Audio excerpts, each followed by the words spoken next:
Daruratan ay wa dzalika alwajib sabitun subuta daruratin, imma subuta daruratin. Ya.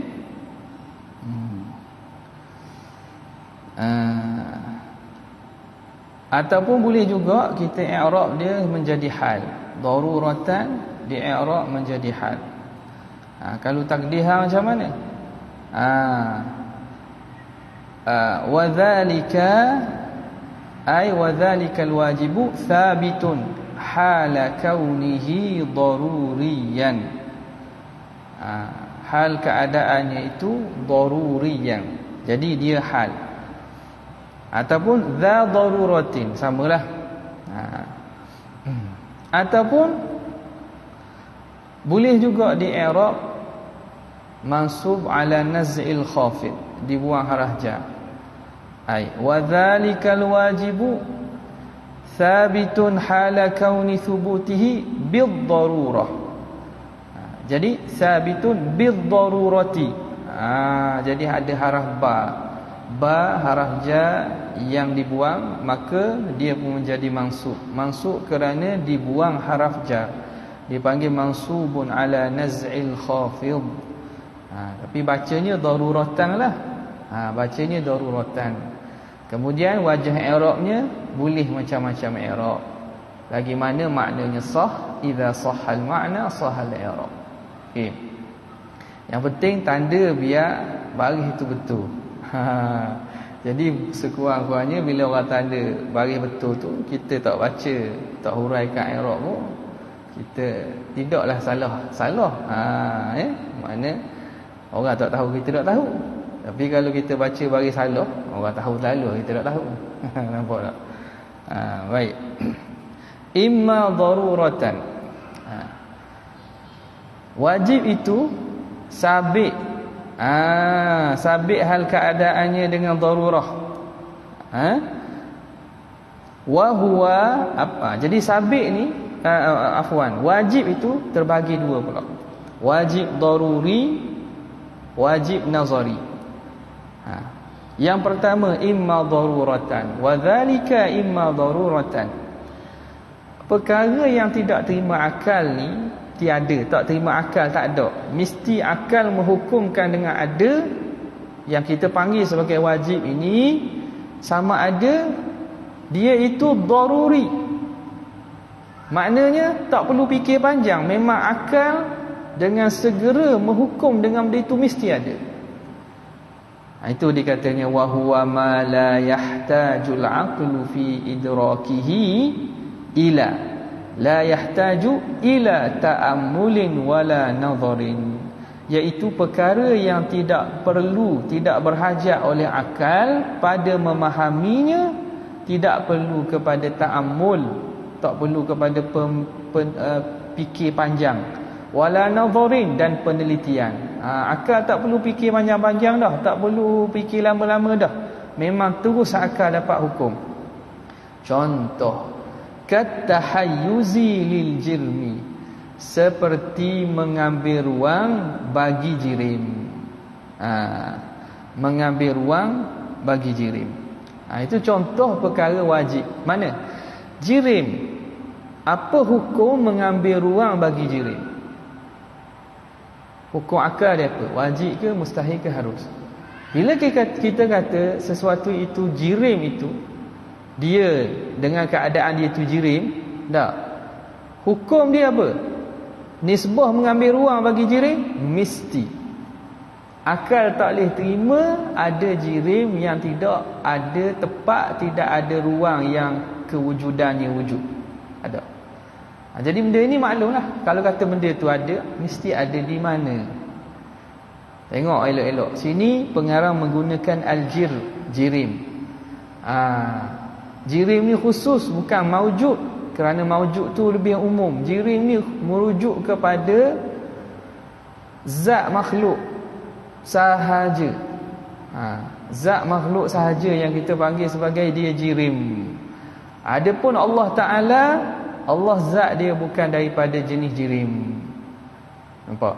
Jadi tidak termasuklah zat Tuhan, maka zat Allah tidak mempunyai ruang, tidak mempunyai tempat itu mustahil ke? Tak. Kerana apa? Kerana yang wajib mengambil ruang dan bertempat itu ialah jirim. Zat Allah bukan daripada jenis jirim. Nampak? Ya, faham situ dulu. Nanti dalam mukhalafah akan dibincangkan lagi, dalam bab-bab sifat lain akan dibincangkan lagi. Okey, sebab itu kena tengok elok-elok. Kata hayyuzi lil jirmi, seperti mengambil ruang bagi jirim. Bila jirim dia itu zat makhluk, mesti dia ada tempat dia. Manda ini, hukum ini, bila kita dengar, kita segera akal kita dapat faham tanpa perlu fikir panjang. Tak. Kita kata apa? Zaid mesti ada di mana-mana. Di dalam masjid ke, di luar masjid ke. Apa lagi? Malaikat. Hatta benda jirim yang kita tak nampak sekalipun, zat yang kita tak nampak sekalipun. Malaikat daripada makhluk kan, dia ada jirim juga. Dia berjisim, tapi jisim yang bukan daripada jenis kita ini, jismun kathif, objek yang legap, bukan. Dia daripada jismun latif. Kita panggil halus. Orang panggil makhluk halus. Kerana apa? Kerana dia tidak dapat dicapai dengan mata. Jadi ada tempat tak? Malaikat ada tempat. Malaikat yang duduk berjalan mencari majlis ilmu, malaikat yang duduk di langit pertama, langit kedua, malaikat yang menjaga pintu-pintu langit, malaikat yang bertawaf di mata. Ada tempat lah. Ada tempat. Hatta roh kita sekalipun ada tempat. Roh kita ketika dihidup duduk dalam badan kita. Jadi mengambil ruang bagi jirim itu hukumnya wajib. Dengan makna akal tak terima ada jirim yang tak ada tempat. Ada jirim yang tak ada tempat. Tempat dengan maksud dia mengambil kadar daripada diri dia. Kadar dirinya duduk pada sesuatu. Okey dah. Wa ma'na tahayyuzi. Okey, dia kata apa makna tahayyuz pula? Kata tahayyuzi lil jirmi, kan apa makna tahayyuz? Akhdhu dhatihi qadran minal faraghi. Mengambil zatnya, zat jirim, satu kadar daripada ruang kosong. Mengambil jirim itu satu kadar daripada ruang kosong. Itu makna tahayyuz, mengambil ruang. Meja ini ada tempat dia. Kita mengambil ruang kosong yang ada dalam masjid ini, maka kita boleh duduk. Ruang yang orang telah diisi oleh sesuatu objek legap lain, kawan kita duduk sebelah kita. Tempat kawan kita duduk tu tak boleh dah kita nak duduk situ. Sebab apa? Sebab telah diambil oleh jirim dia. Maka jirim kita tak boleh nak duduk tempat dia tu. Duduk atas boleh, atas dia boleh, tepi dia boleh. Tapi di tempat yang berada tu tak boleh. Kalau macam ingat kan, kalau budak tadika sekolah kan, dia kena fit in the blank kan, atau tarik objek tu duduk dalam ruang kan. Ada ruang kosong 4 segi. Ambil objek 4 segi letak situ. Sudah.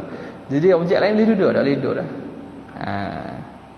Benda asah je ni, benda asah Tapi benda asah ni kadang-kadang bila kita tak faham elok, kita boleh pula menafikan benda yang berkaitan dengan akidah, menyebabkan akidah kita jadi salah. Kita kata Tuhan tu mesti ada tempat juga contohnya. Kerana setiap yang ada bertempat. Tidak ada yang kata setiap yang ada bertempat. Di kalangan ahli millah lah, ataupun di kalangan akidah ahli sunnah tak ada. Bertempat dengan makna mengambil ruang. Faham situ? Bertempat dengan makna mengambil ruang daripada kosong, ataupun dia ada nisbah bagi sesuatu yang lain. Okey. Tadi tahayyuz tahu dah makna dia. Wal jirmi, wal jirmu lah. Wal jirmi, wa ma'nal jirmi. Wa ma'na al jirmi. Dan makna jirim pula. Okey, itu makna tahayyuz. Ataupun wal jirmi itu kita boleh kata ataf pada makna tahayyuzi wa makna al-jirmi boleh, ataupun kita nak jadi jumlah baru mubtada' pun boleh, wal jirmu, ataupun wal jirmi dengan makna wa makna al-jirmi. Okey, ataupun wal jirmu pun boleh. Apa dia jirim? Kullu ma mala'a, kullu ma mala'a faraghan, setiap perkara yang memenuhi ruang, memenuhi kosong. Ma, setiap yang memenuhi kekosongan. Jirim lah. Setiap yang mengambil, memenuhi kekosongan. Kasyajari, seperti pokok, tu contoh jirim. Wal hajari, dan juga batu. Wa ajsadil hayawanati, dan jasad-jasad tubuh-tubuh haiwan. Itu semua dipanggil sebagai jirim belaka. Jadi istilah jirim tu umumlah kalau dia bergabung, apa nama ni, bergabung daripada beberapa jirim-jirim, dia panggil sebagai jisim pula. Macam awak belajar dalam sains lah, jirim dan jisim kan. Yang ada mass dan ada weight, ada apa, berat tak, yang ada berat, yang ada ruang, itu semua jirim pula. Okey. Kemudian itu satu, wajib daruri. Wa imma nadharan, ada yang wajib, wajib nadhari. Wa imma nadharan, sama ada wajib itu pula dia wajib nadhari. Apa dia wajib nadhari? Wa huwa ma yahtaju fi idrakihi ila ta'ammuli wan nadhari, iaitu sesuatu yang berhajat pada memahaminya, kepada memerhati dan menilik. Perkara wajib yang nazari nisbah kepada nazar. Nazar tu makna pemerhatian dan penilikan. Tilik akal maksudnya. Maksud tilik sini tilik akal, perhati akal, bukan makna tengok dengan mata. Jadi sesuatu yang wajib nazari ni kita kena mikir sikit, kita kena tenung sikit, kena mikir sikit. Dia tak macam wajib daruri tadi. Wajib daruri tu senang aja, akal reti terus faham. Ini nak kena faham, nak kena terima akal tu pada permulaan lah. Kalau kadang-kadang perkara ini bila dah tertanam rasikhah dalam akal, dia tak payah fikir pun. Macam kita tahu Tuhan itu bersifat dengan kidam. Orang yang beriman memang kerana diulang-ulang dia jadi lekat. Perkara yang asalnya nazari dah jadi macam daruri nisbah dia. Itu lain cerita. Tapi pada asal nak memaham makna itu perlu kepada nazar. Maka perkara itu dipanggil wajib nazari. Kal qidami li maulana jalla wa azza, seperti sifat qidam bagi Tuhan kita yang maha agung, maha tinggi. Qidam nisbah kepada Allah. Apa hukumnya? Wajib ke, mustahil ke, harus? Kalau mustahil makna akal tak boleh terima qidam. Harus makna boleh jadi qidam, boleh jadi tak qidam. Wajib mesti tentu Allah bersifat dengan qidam. Sekira-kira tidak terima akal, Tuhan tidak bersifat dengan qidam. Itu makna, faham molek makna wajib. Okey. Jadi macam mana kita nak mentakrirkan ataupun apa yang berlaku bila kita terima satu pernyataan bahawa wajib qidam bagi Allah. Maknanya kita meletakkan subutul qidam, sabit qidam bagi Allah, hukumnya apa? Wajib. Jadi bila diterima akal kita, proses dia akan kena fikir, apa dalil dia? Kita akan tanya dalil. Apa bukti Tuhan ni mesti qadim, mesti sedia? Itu berhajat kepada nazar tu, berhajat pada tilik. Tak?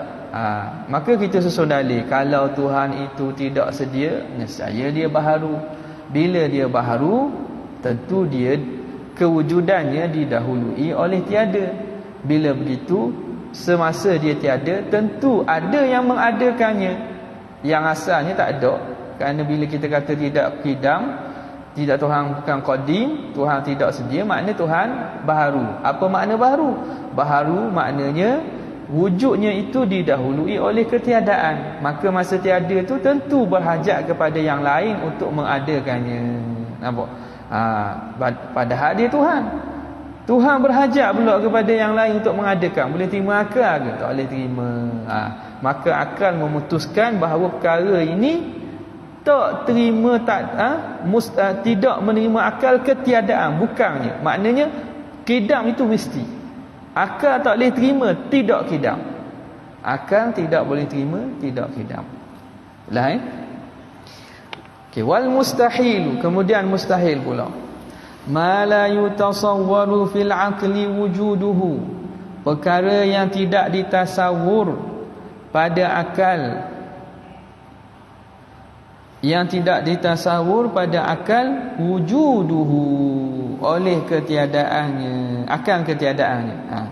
Yang tidak ditasawur pada akal akan ketiadaannya. Akal tidak boleh nak memikirkan benda itu akan wujudnya. Saya salah sebut tak? Akal tak boleh terima kewujudannya.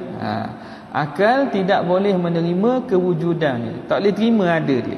Itu benda mustahil. Akal tak boleh terima ada. Macam mana ada, tak boleh ni. Atau akal tak boleh terima sungguh pun.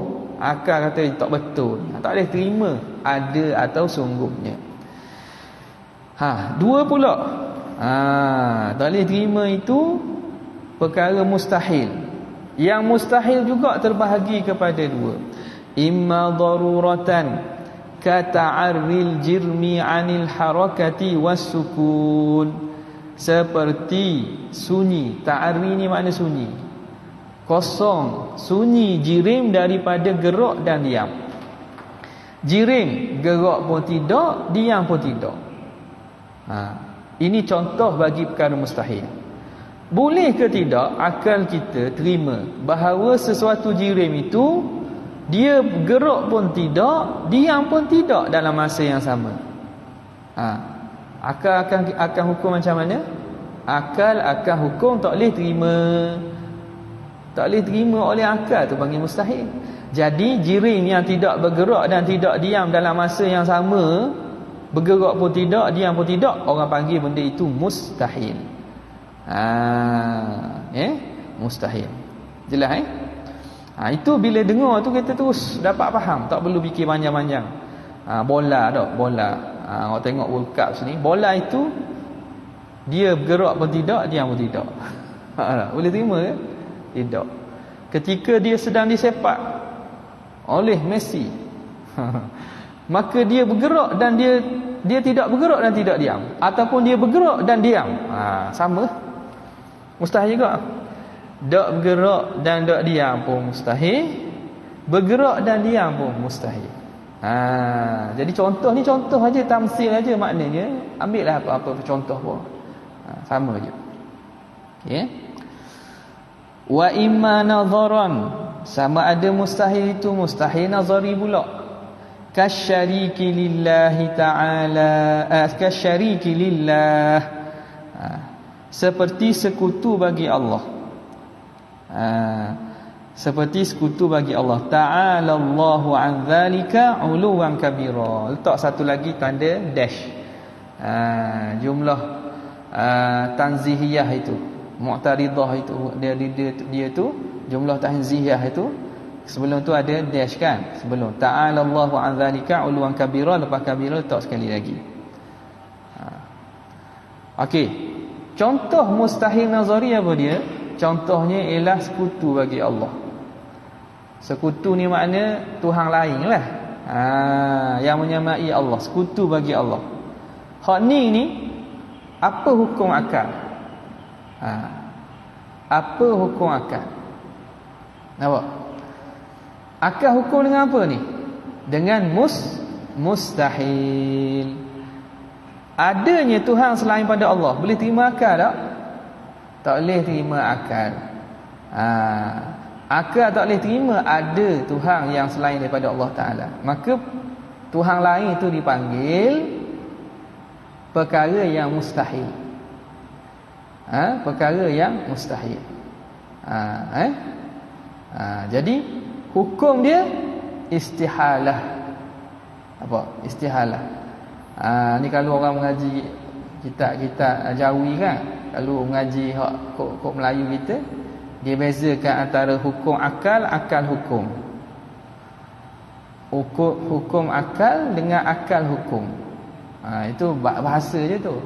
Lain tu Hukum akal kena kepada al-wujub wal istihalah wal jawaz. Kena kepada hukum tu sendirilah. Hak mula-mula tadi kan, pada minggu lepas dia kata a'lam anna hukmal aqli yanhasiru fi thalathati aqsam, al-wujub wal istihalah wal jawaz. Tiga ni kan dipanggil hukum akal. Lepas tu wajib itu apa yang akal hukum. Jadi beza antara hukum akal dan akal hukum. Jadi kita jangan keliru lah. Jangan keliru. Orang tanya, hukum akal dan akal hukum sama ke tak? Dia kena, itu juga nazari. Dia fikir, okay, akal hukum, hukum akal.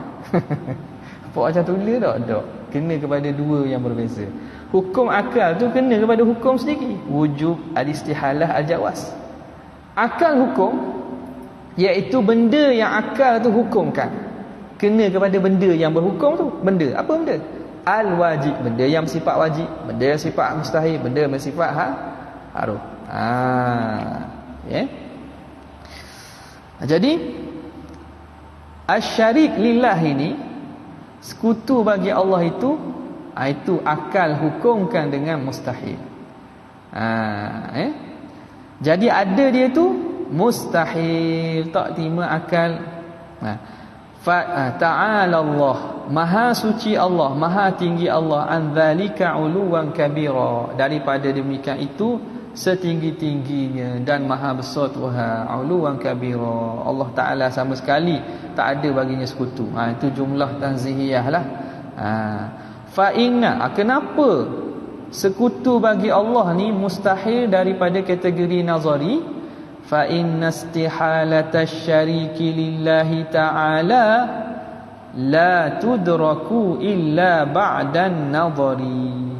Kerana kemustahilan sekutu bagi Allah tidak dapat difaham reti, la tudraku, tidak dapat ditasawur dan difaham reti illa ba'dan nazar, kecuali setelah kita gunakan akal dan fikir. Walaupun kita i'tikad dah kan, kita bukan ikut kepada apa yang dipegang ataupun dalam keimanan kita tu. Tu orang tanya, ada tak sekutu bagi Tuhan? Kita tak perlu fikir panjang pun, memang kita kata mustahil, Tuhan lain itu mustahil. Tapi dia dari segi pengklasifikasian dia termasuk daripada yang mustahil nazari. Kerana nak sampai kepada kita yakin tiada sekutu bagi Tuhan tu, pendalilannya semata-mata melihat kepada akal, dia perlu kepada penghujahan. Itu maksud dia. Jangan awak kata maknanya boleh kita tak percaya ke, atau kita kena gunakan akal dulu. Dah, orang beriman wajib kena percaya dah. Cumanya siapa tak ada kitab tu, okey, kalau kitab boleh ambil. Cumanya dari segi proses kita nak hukum tu semata-mata melihat kepada akal, perlu kepada susun dalil. Maka perkara itu dipanggil mustahil nazari. Mustahil nazari. Macam mana? Nanti kita akan sebut lepas ni kan, dalam pembincangan tentang sifat-sifat Allah Taala. Adakah di sana apa hukumnya sekutu selain daripada Allah? Makna Tuhan lain, apa hukumnya? Kalau kita fikir betul-betul, kalau ada Tuhan selain daripada Allah, nescaya tidak sunyi sama ada kedua-dua Tuhan itu sama-sama kuat. Memanglah kata kalau ada dua Tuhan, makna dua-dua tu bersifat dengan sifat ketuhanan. Bila begitu, sama ada mereka bersepakat nak menjadikan atau berbalah. Setiap daripada andaian berpakat ataupun berbalah ni akan bawa kepada lemahnya, membawa kepada sifat lemah. Walhal Tuhan tidak sama sekali bersifat dengan lemah. Itu dalam sifat wahdaniyah, nanti akan dibincangkan. Okey. Baik. Kalau ada dua Tuhan akan jadi kacau. Siapa nak jadi ni? PM nak seorang je. Ada duk berebut-berebut sebab apa? Sebab kena ada seorang je lah. PM. Kita tambah PM tepi dah. PM sungguh. PM tepi kena jawab. Ni PM sungguh. Nak seorang je. Kalau tidak, huru-hara. Habis resah. Bila nanti dah, selesailah satu babak dalam episod politiknya. Tapi maknanya itu pun makna nak takbir hak Malaysia ni. Apatah lagi alam semesta yang begitu luas, begitu hebatnya, tentu yang ada yang mendabbir, khaliqil mukawwin, iaitu Allah Azza wa Jalla. Okey. Jelas. Wal jaizu, dan yang jaiz pula, ma yasihhu fil aqli wujuduhu wa adamuh, sesuatu yang sah pada akal, adanya dan tiadanya. Akal menghukumkan adanya pun boleh, tak adanya pun boleh. Sah dengan maksud apa? Boleh terima kedua-duanya ala sabilil badaliyah, dengan cara gilir lah. Bukan makna sekaligus. Sekaligus dia akan jadi mustahil juga. Dia ada dan dia tak ada. Itu mustahil. Kelas hari ni ada ke tak? Kelas hari ni ada dan tak ada. Macam ni. Hak nasa je tak boleh berlaku ada dan tak ada dalam satu masa.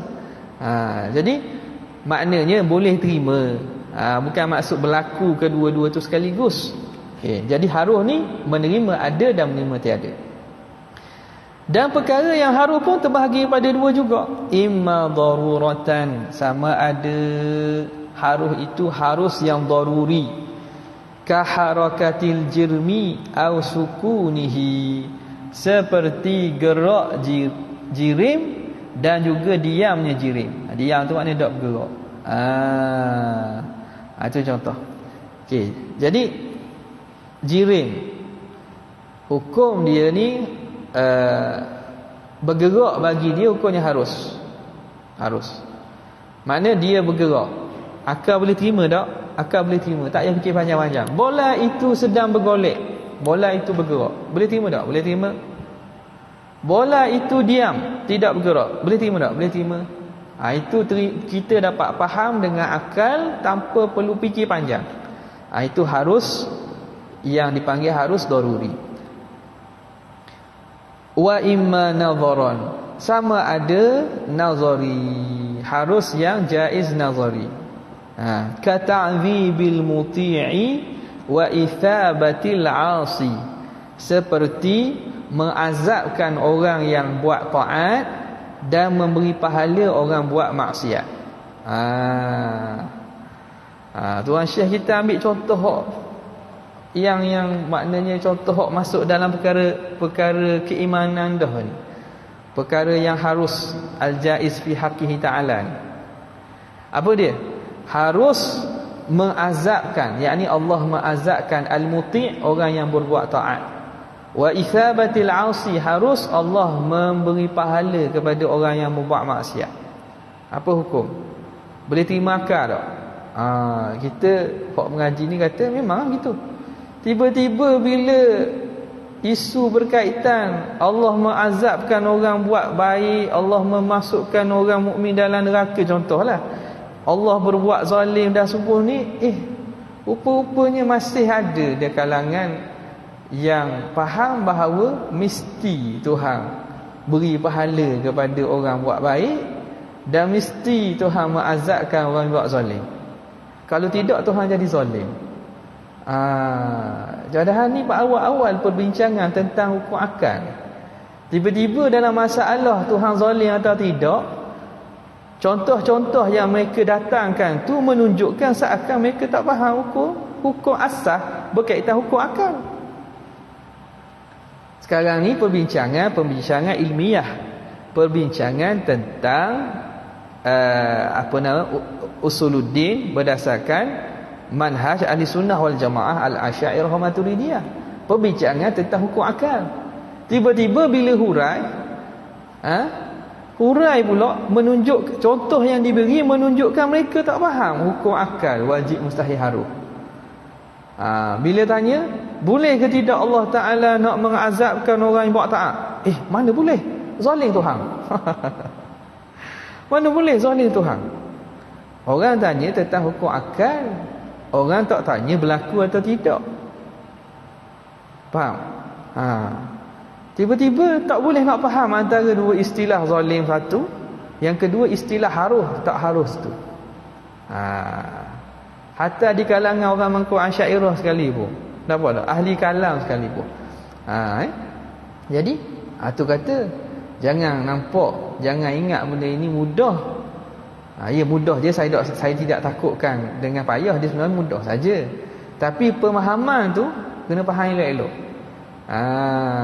Kena faham elok-elok. Dia bukan benda payah, benda yang tak payah sebenarnya, tapi kena dengan cara penghuraian dan pemahaman, faham betul-betul. Insya-Allah tu tak akan marilah apa-apa orang nak uji pun kita akan boleh selesaikan dengan pemahaman yang betul. Syarat kena faham betul-betul. Kalau tak faham tanya lalu.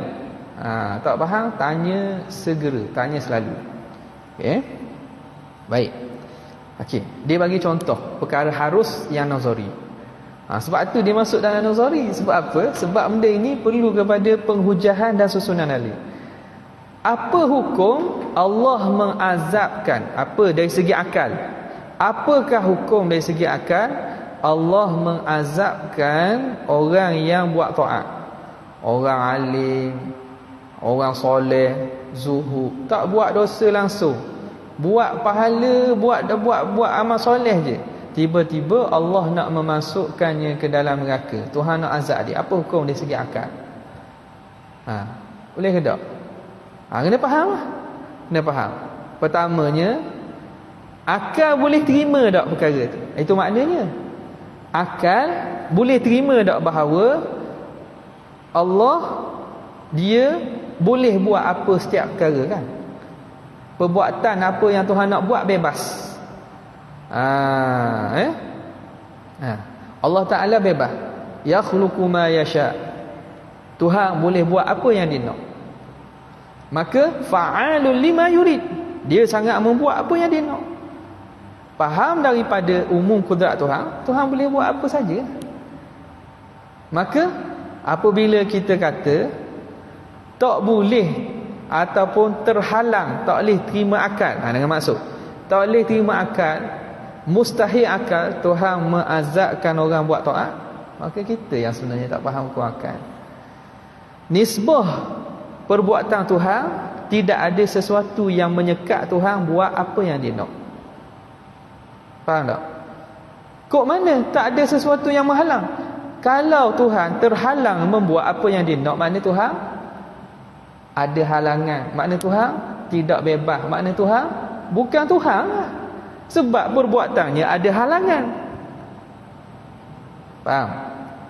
Maka sudah tentu perbuatan Tuhan ni tidak ada sebarang halangan, ikut dia nak buat. Bila begitu timbul soalan contoh macam ni, ta'dzibil muti', memberi azab kepada orang yang buat taat. Boleh tak? Boleh akal. Harus pada akal. Orang yang buat maksiat sepanjang daripada hidup sampailah ke mati, maksiat je buat, tak ada taat pun dia buat. Andai katalah, boleh tak Allah Ta'ala nak memasukkannya dalam syurga, Tuhan nak beri pahala? Boleh. Pada hukum akal, harus pada akal. Kenapa? Hak Tuhan nak buat apa yang dia nak. Apa kerja kita nak halang Tuhan? Apakah ada hak bagi selain Allah nak menghalang Tuhan kena buat gini? Tak ada. Kalau ada halangan, makna Tuhan tidak membuat dengan bebas. Faham? Maka dia tertegah, dia tertahan. Maka bukan Tuhan lah. Sebab dia masih ada sesuatu yang dapat menahan kehendaknya. Okay. Kena faham gitu. Soal yang adakah bagaimana yang akan berlaku, itu soalan lain. Itu persoalan isu lain tu. Adakah Allah akan mengazab orang yang buat taat? Tuhan takkanlah. Sebab apa? Tuhan tak akan buat gitu. Sebab Tuhan dah janji tak nak buat begitu. Dan Tuhan dengan kerahmatannya, Tuhan tak mau buat gitu. Nampak? Jadi itu pilihan Tuhan. Maka perkara yang asal hukumnya harus tadi, berubah jadi, kira panggil apa? Jadi wajib aradi, wajib yang mendatang. Apabila Tuhan menentu, jadi pada hukum akal yang asal, perkara itu harus.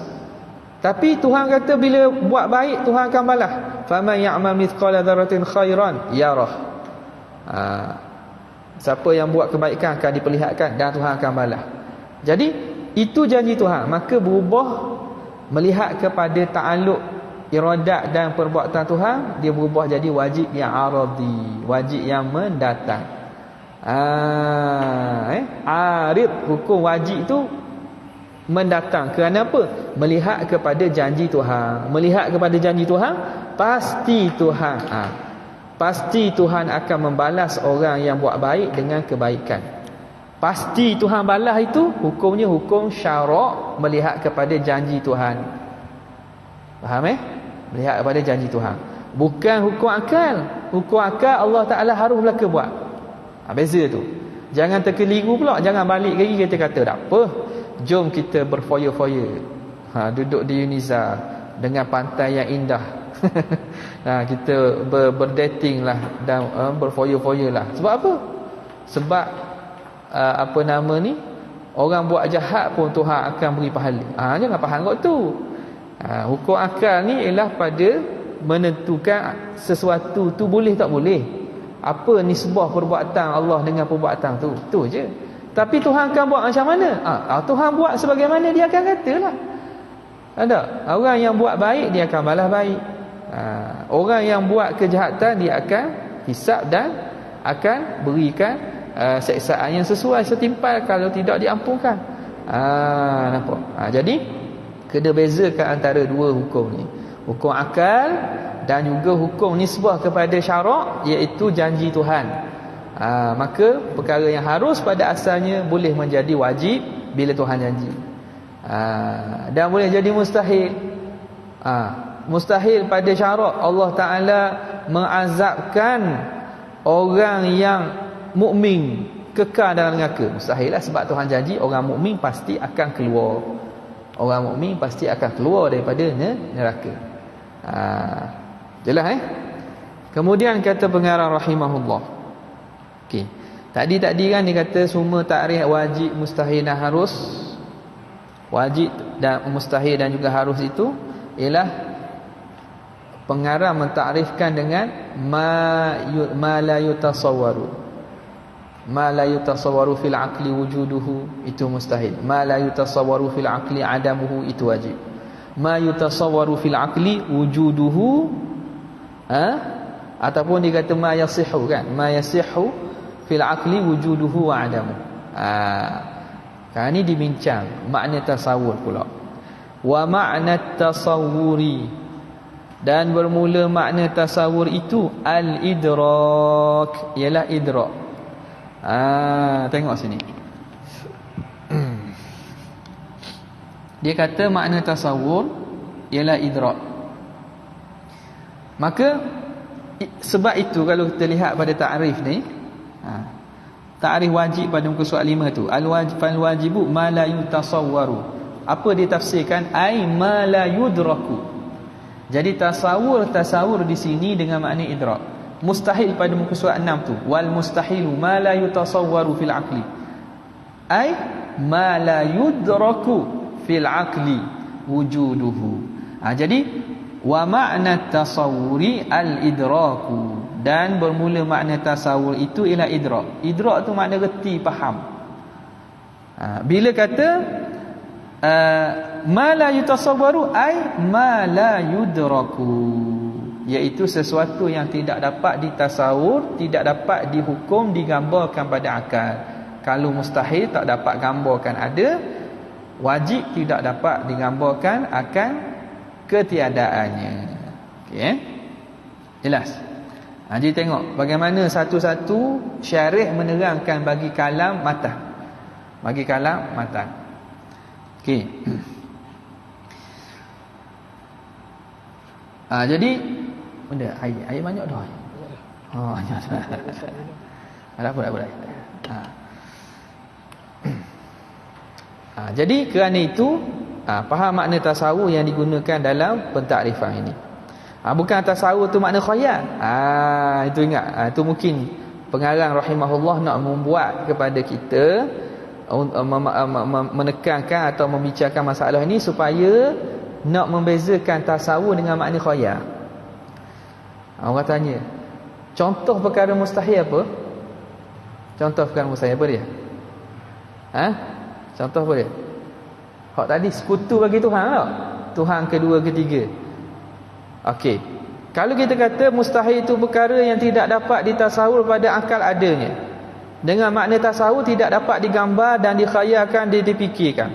Dah tu boleh ada orang sembah Tuhan 2, 3, 4. Beratus-ratus ada. Dia boleh gambarkan pula ada Tuhan lain. Dia boleh ciptakan pula ada Tuhan lain. Dia boleh buat filem pula, buat movie pula ada Tuhan lain. Tidakkah itu dia telah mentasawurkan pada akal? Macam mana boleh adanya filem-filem yang menceritakan Tuhan banyak, kemudian dijasadkan dalam bentuk bentuk berhala-berhala? Kenapa? Tasawur. Dia tasawur. Dah tu boleh tasawur. Jadi tasawur di sini bukan makna menggambarkan dan mengkhayalkan. Tasawur ni bukan makna menggambarkan dan mengkhayalkan. Sebab tu ditekan makna tasawur sini, makna idrak. Idrak ni maksud apa? Penilaian dan hukuman akal. Makna bila kita hukumkan pada akal, akal tak boleh nak terima. Itu dia. Bukan tak boleh nak khayal. Khayal dengan maksud khayal tu macam-macam boleh khayal. Fa innal aqla yatasawwarul mustahil al-muhal, dia kata. Fa innal aqla qad yatasawwarul muhal. Kerana akal kadang-kadang dia boleh mentasawur dan menggambar. Tasawur dengan makna surah, merupakan benda mustahil, boleh.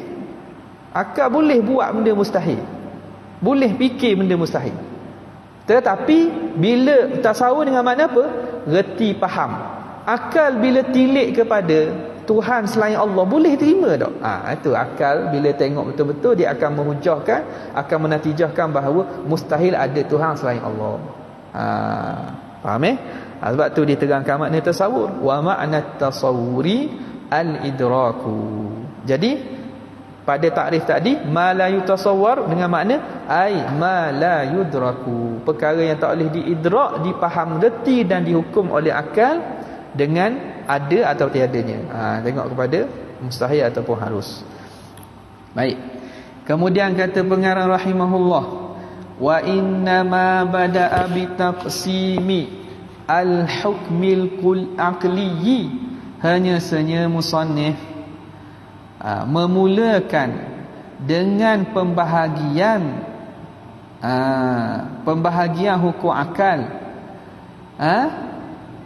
awalan, pada awal. Kenapa musannif memulakan kitab dia dengan pembahagian hukum akal mula-mula sekali? Li'annal mukallafa matlubun bima'rifati ma yajibu fi haqqillahi ta'ala wa ma yajuzu wa ma yastahilu. Kerana seseorang mukallaf itu matlub, dia dituntut untuk mengetahui apa yang wajib bagi Allah, apa yang harus dan apa yang mustahil. Kita kena tahulah apa yang wajib bagi Tuhan, apa yang harus, apa yang mustahil. Wala yahkumu ala ma yastahil, wala yahkumu ala syai'in bi annahu wajibun aw jaizun aw mustahilun hatta ya'rifa haqiqata dzalika.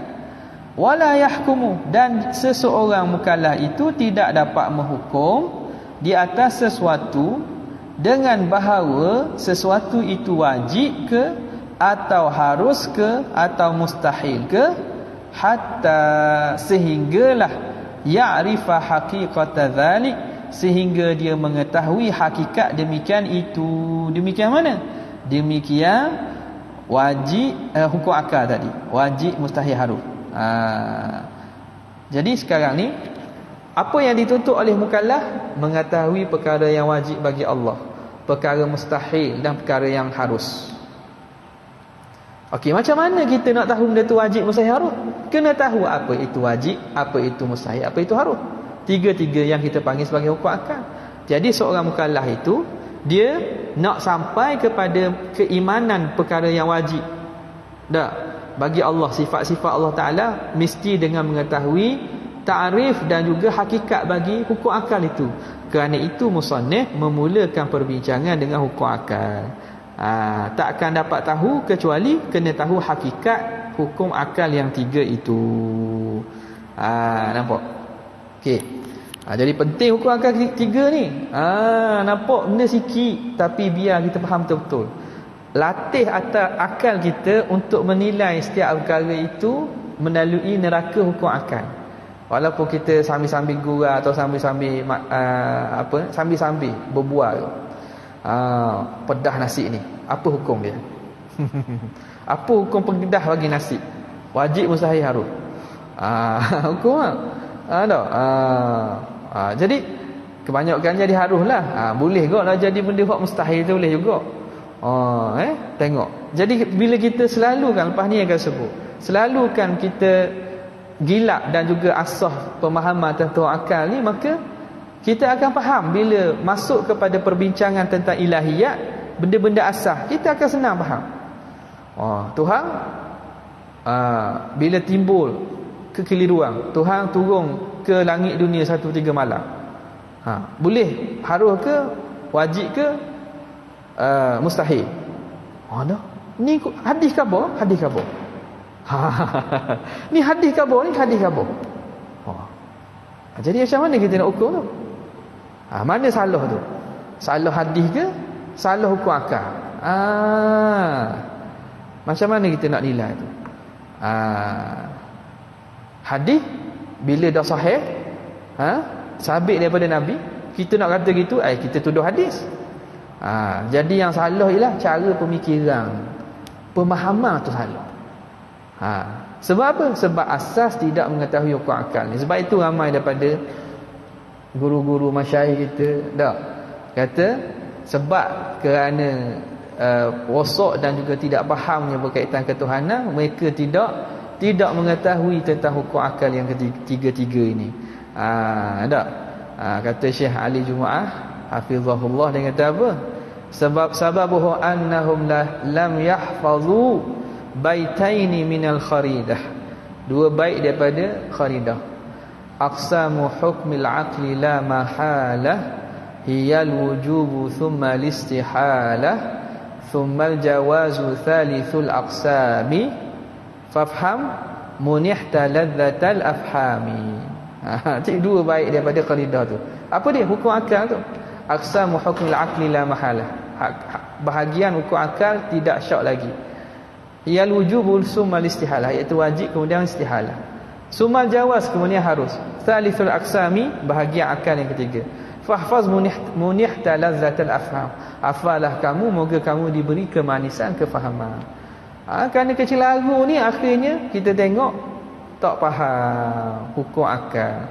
Sehingga kan ada seorang pendakwah di Indonesia tu, tapi ni rakaman lama dan dia telah tarik balik dan bertaubat. Tapi rakaman itu Allah Alam telah didelete atau tidak. Bila orang tanya ni, tanya apa? Tanya pasal arah ya. Tanya benda soalan arah makhluk ke tak? Ke apa tak ingat. Arash ini makhluk ke tidak? Ke apa dia tanya? Arash ni qadim tak? Ke apa? Siapa ingat? Siapa dia tengok? Qadim ke tidak tak? Tak mau sebut nama tu. Ikut lagi kan kena blok. Habislah channel YouTube. Buat mengikut dia ramai. Arash ni qadim ke tidak? Tak silap je. Siapa ada? Betul tak? Siapa ada tengok? Ada gen tafakus ni. Anda pernah share dah. Dia kata saya tidak tahu. Saya tidak tahu kata arash tu qadim ke tidak. Arash tu qadim ke tidak saya tidak tahu. Maknanya bagi dia boleh jadi arash tu qadim. Berat seorang yang pendakwah perkara asas boleh tak tahu selain pada Allah tu bukan qadim. Boleh ke dia tak yakin bahawa arah itu tak qadim. Bukan sebagang. Nampak tak? Sebab apa? Sebab tolak pembahagian jalanan kita 20 dah. Akidah ahli sunnah jemaah yang asal mengaji hukum akal, dia kata kita bukan cara hukum akal, kita cara hukum syarak. Situ pun jahil dah. Ya, tu ada juga. Tu hak Malaysia aja. Hukum apa? Hukum akal apa hukum syarak lah. Kita bukan nak cara tentang beriman ni bukan hukum akal, hukum syarak. Tak erti dah. Sebab itulah kita jangan jadi orang yang cepat menolak benda yang kita tak faham. Ngaji dulu, masuk dulu. Ngaji pula mengaji dengan betul. Jangan pula mengaji yang mengarut pun. Sifat 20 ni ada juga. Ataupun hak mengajar dengan ajaran sesat pun ada juga. Tapi mengaji betul, faham betul-betul, lepas tu insya-Allah lah kita akan diberi kefahaman oleh Allah Taala. Fafham munihta ladzatal afhami. Wallahu taala a'lam wa a'lam. Ada soalan?